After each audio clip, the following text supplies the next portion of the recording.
কোনো ক্ষমতা থাকবে না, বিচারের দিনে আমার আল্লাহর একক মালিকানা থাকবে।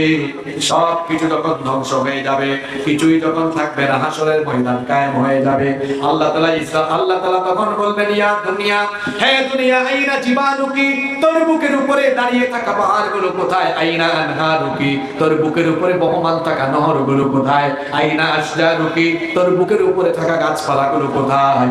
আইনাল জাব্বারুন, আইনাল মুতাকাব্বিরুন, কোথায় প্রতাপশালীরা, কোথায় অহংকারীরা, কোথায় জালেমেরা? আল্লাহ জিজ্ঞেস করবেন, লিমানিল মুলকুল ইয়াউম, আজকে ক্ষমতা কার? আপনারা কেউ কেউ জবাব দিয়েছেন, কিন্তু জবাব দেওয়ার জন্য আপনারা কেউ সেদিন থাকবেন না, আমিও থাকবো না, কেউ থাকবে না। আল্লাহ নিজে প্রশ্ন করে নিজেই জবাব দিবেন, লিল্লাহিল ওয়াহিদিল কাহ্হার। আজ ক্ষমতা কেবল একজনের, তিনি কে?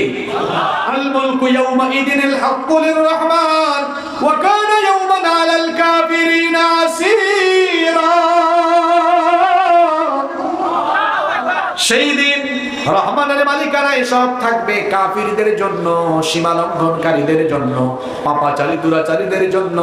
সেই দিনটা হয়ে যাবে বড় কঠিন। সেই দিন ফয়সালা হবে আমল অনুযায়ী। আমল ভালো হলে ফয়সালা ভালো হবে, আমল খারাপ তো ফয়সালা খারাপ। এই জন্য আমরা যদি আমাদের সফলতা চাই, যদি ভালো ফয়সালা চাই, জান্নাত যদি চাই, এই দুনিয়ার জীবনকে আল্লাহর দেওয়া বিধান মোতাবেক গঠন করার দরকার আছে না নাই? সেজন্য আজান হলে মসজিদে যাব, নামাজগুলো জামাতে আদায় করব, পিতামাতার সাথে বেয়াদবি করব না। আল্লাহর পরে আমার জন্য পিতামাতার আনুগত্য করা ফরজ না নফল? এক জায়গায় পিতামাতার আনুগত্য করা যায় না, সেটা হলো পিতামাতা যদি সন্তানকে শিরকের ব্যাপারে বাধ্যবাধকতামূলক বা জোর জবরদস্তি করে, এই কাজে পিতামাতার আনুগত্য করা যায় না। নইলে পিতামাতা যদি কাফির হয়, আল্লাহ বলেছেন ওয়াসাফিহুমা ফিদ দুনিয়া মারুফা, পিতামাতা কাফির হলেও পিতামাতার সাথে দুনিয়ায় ভালো আচরণ করতে হবে, শিক্ষা দিয়েছেন কি? এজন্য খবরদার, 5 ওয়াক্ত নামাজে আমল ভালো, কিন্তু পিতামাতাকে আঘাত দিয়েছেন, সব আমলকে বরবাদ করে দিবেন কে? এজন্য পিতামাতাকে কষ্ট দিবেন না, স্ত্রীকে কষ্ট দিবেন না, স্ত্রীর সাথে ভালো আচরণ করবেন। আজকে মহিলা প্যান্ডেল আছে নাই? আপনারা শুনে যান, মহিলাদের ব্যাপারে বলছি, বিবাহিত ভাইরা শুনেন, স্ত্রীর সাথে খারাপ আচরণ করবেন না। একটা মেয়ে, চিন্তা করেন, এখানে পুরুষ আর নারীর পার্থক্য।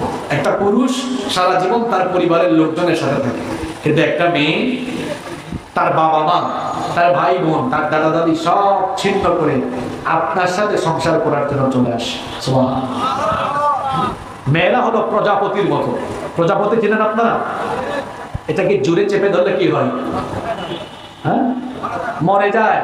আবার আস্তে ধরলে কি করে? উড়ে যায়। আস্তে ধরলে উড়ে যায়, চেপে ধরলে মরে যায়। স্ত্রীদের সাথে ভালো আচরণ করবে। আর কাদের বউয়ের সাথে ঝামেলা, এদের চেহারা দেখলে বোঝা যায়। কারণ স্ত্রীর সাথে ঝামেলা করবেন, তরকারিতে লবণ লাগবে না, মশলাপাতি ঠিক মতো করবে না। আর বউকে ভালোবাসেন, বউ যখন কেয়ার করবে, খাবার দাবার মজা হবে। বুঝতে পেরেছেন? জাহাঙ্গীর ভাইকে দেখেন, নাদুস নাদুস লাগতেছে, জানি না কে রান্না করছে। গত বছরও জাহাঙ্গীর ভাইয়ের ঘরে খেলাম, আজকেও খেলাম। রান্না বান্না কিন্তু খুব মজা।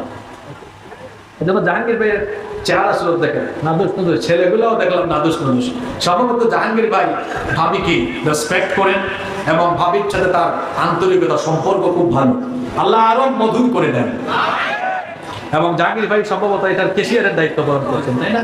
মাশাআল্লাহ। জাহাঙ্গীর ভাই সহ এই মাদ্রাসার যারা সভাপতি সাহেব, সেক্রেটারি সাহেব এবং ম্যানেজিং কমিটিতে যারা আছেন, আল্লাহ সবাইকে কবুল করে নেন।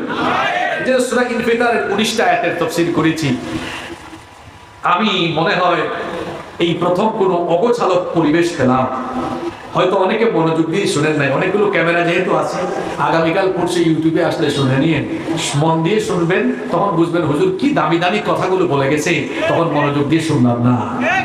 প্রথম থেকে শেষ পর্যন্ত কোনো ফালতু কথা বলি নাই। এই 19টা আয়াত যদিও আজকে মুখতসর করে বলেছে, এই 19টা আয়াতের তাফসীর আমরা জানলাম। এটার শিক্ষা কি? এই জীবন শেষ জীবন নয়, আমাকে প্রস্তুতি নিতে হবে। আমাকে এখানে পাঠানো হয়েছে প্রস্তুতির জন্য। সেই প্রস্তুতি কিসের?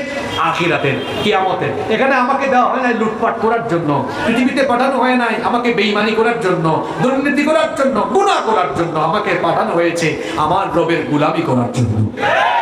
সেই গোলাম গোলামের মতো গোলামি করে আমরা গোলাম হয়ে আল্লাহর সামনে যেন যেতে পারি। আল্লাহ তাআলা আমাদেরকে সেই তৌফিক দান করুন। এই মাদ্রাসার জন্য বিশেষভাবে আমরা আজকে দোয়া করব। এই হাফেজি মাদ্রাসা এতিমখানাকে আপনারা যেভাবে সকলে মিলে ভালোবেসে ঐক্যবদ্ধভাবে এগিয়ে নিয়ে যাচ্ছেন, এভাবে আপনারা সামনের দিনগুলোকে এই মাদ্রাসাকে আপনারা এভাবে এগিয়ে নিয়ে যাবেন। আল্লাহ যেন সবাইকে সেই তৌফিক দান করেন।